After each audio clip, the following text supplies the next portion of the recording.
So I've got this 2.1 DisplayPort cable. It supports 16K 60 Hertz, so of course 10K and 8K and 4K as well.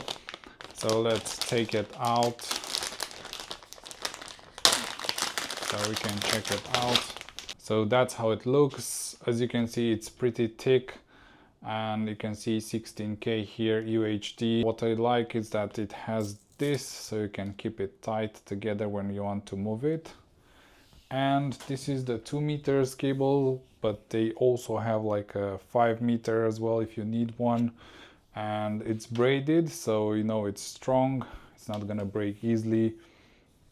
It will last you for a long time. So it does support up to 80 gigabytes transfer speeds of data through it. So it has HDR, G-Sync, FreeSync for gaming monitor, and also DSC 1.2a. It has a 2.4K gold-plated connections to avoid corrosion.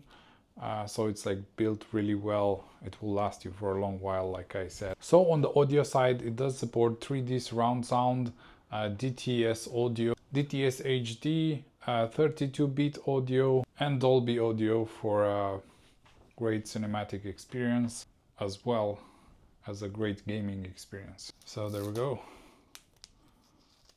You can make it tight just like that. Keep it cool together.